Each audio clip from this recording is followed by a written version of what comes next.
Halli skoðar eitthvað á vefnum tölvu sinni. Þetta er týnt fólk. Hann stendur upp, fær sér snöggt kaffi og flýtur sig í vinnu. Betra er seint en aldrei, er það ekki?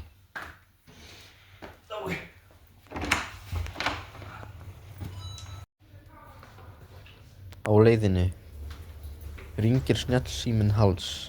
Hann hefur augljóslega eitthvað á hornum sér. Já, halló? Ég hef ekki einhvern mikinn tíma, hvað er málið? Verður rólegur, passa eftir óknum. Eitt rangskref og þú verður. Ha? Ekki þessi verið aftur. Hallur mætir í vinnu og gerir það sama og heima. Aftur. Auðvitað.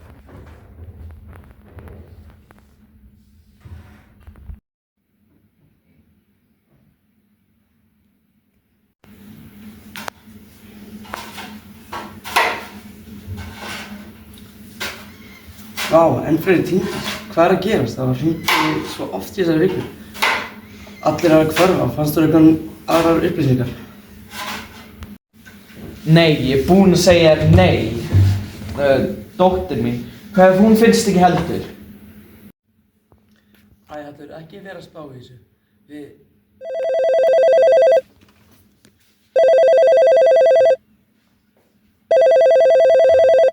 Halló, lögregluna, góðan dag. Halló?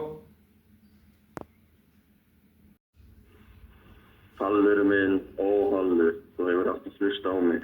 Þú getur ekki farið fram í þessu nú.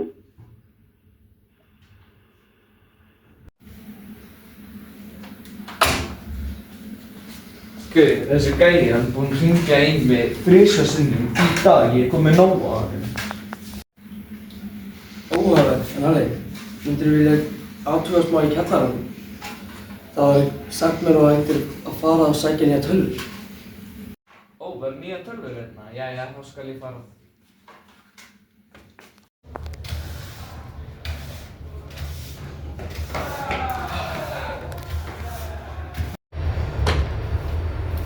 Þó hann dettur í gegnum gólfið seinna. Vá hvað þetta er undarlegt. Hann er nú í bakherberginu. En hann veit ekki, hann Hallur, hvar hann er. Hallur allt í einu sér undarlega og sem sagt fötluðu veru. Hann fer á stað eftir hann leið. Hallur er nú þar sem sýnist þetta vera úti.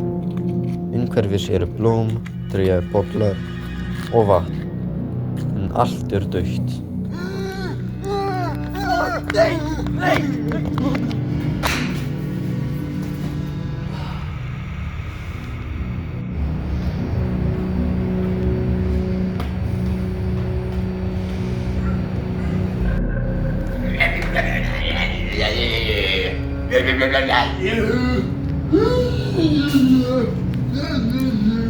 Hallur lifir ekki af því miður.